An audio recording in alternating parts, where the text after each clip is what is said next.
मयूरभंज जिलार बांगिरीपोषी और सारसकणा ब्लॉक रे राष्ट्रीय एकता दिवस अवसर में गण दौड़ आयोजित हो जाइतिला। प्रतिवर्ष अक्टोबर 31 तारिख में भारत में राष्ट्रीय एकता दिवस पालन करा जाए। सरदार वल्लभ भाई पटेल आजिका दिन में जन्मग्रहण करथिले। से आम देश को एकतार सूत्र रे बांधि रखिथिले।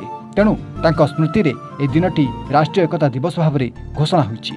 यह अवसर में समस्त राज्य में गण दौड़ माध्यम एकता कार्यक्रम आयोजित करा जाए। यह गण दौड़ में छात्र छात्री, शिक्षक, युवक, युवती और साधारण नागरिक माने उत्साह सहित अंशग्रहण करती। ए परिप्रेक्षी में आज मयूरभंज जिला बांगिरपोषी और सारसकणा ब्लॉक रे पुलिस सहभागिता एकता गण दौड़ कार्यक्रम अनुष्ठित हो जाइछि। बांगिरपोषी ठारे वरिष्ठ नेता सुगता मुर्मू और बांगिरपोषी थानाधिकारी वीरेन्द्र सेनापति पताका देखाई गण दौड़ कार्यक्रम शुभारंभ करथिले।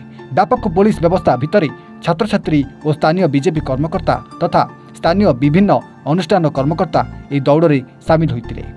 सेहीपरि सारसकणा ब्लॉक स्थित झार पोखरिया पुलिस अनुकूल्य एक क्षुद्र गण दौड़ आयोजन कर थाना अधिकारी प्रभु कल्याण आचार्य, सीमांत महाविद्यालय प्रिंसिपाल प्रहलाद अगस्ती, अध्यापक शिशिर पट्टनायक, एनसीसी अधिकारी निहार रंजन महांत एकता गण दौड़ को संबोधन कर दौड़ आरंभ करथिले। जातीय राजपथ 49 रे झार पोखरिया थाना ठारू शताधिक छात्र छात्री बाहरी काली मंदिर पाखक जाई पुणी थाना परिसर को फेरिथिले।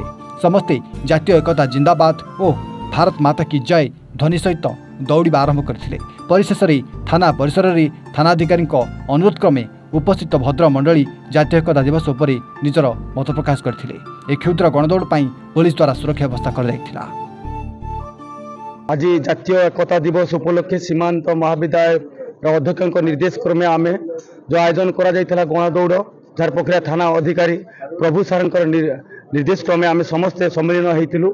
एक गण दौड़ आयोजन होता जो आम सीमांत महाविद्यालय लगभग 100 शताधिक छात्र छात्री अंशग्रहण करते।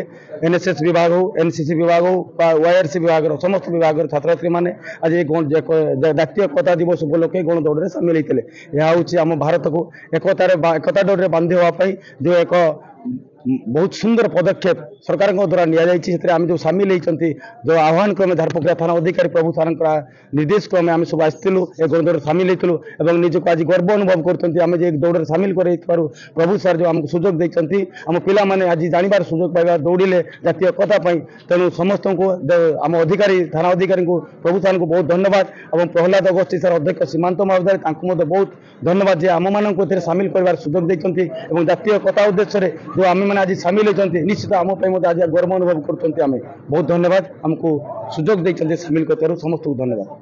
आज जो आम देशर महान जननायक सरदार वल्लभ भाई पटेल जन्म जयंती उपलक्षे एवं राष्ट्रीय एकता दिवस उपलक्षे एक गण दौड़र कार्यक्रम हाथ को नि आम झारपोखरिया थानार कर्मचारी समेत आमर पार्श्ववर्ती जो सीमांत महाविद्यालय रही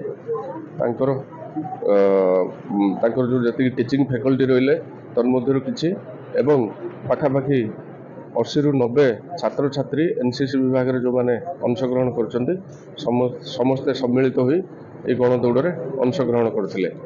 थाना सकाल 7टा भितर आमर ये गण दौड़ आरंभ होता एवं पाखापाखि 3 ରୁ 4 किलोमीटर जावापर पिला माने पुणी अंशीदार माने पुणी थाना को प्रत्यावर्तन करते।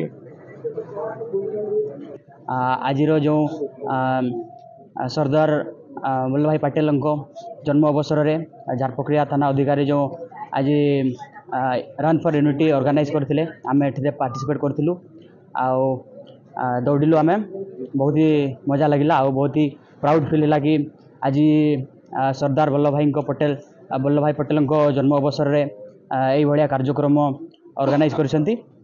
तो से मु झारपोखरिया थाना अधिकारी समस्त को बहुत बहुत धन्यवाद जनाऊँ।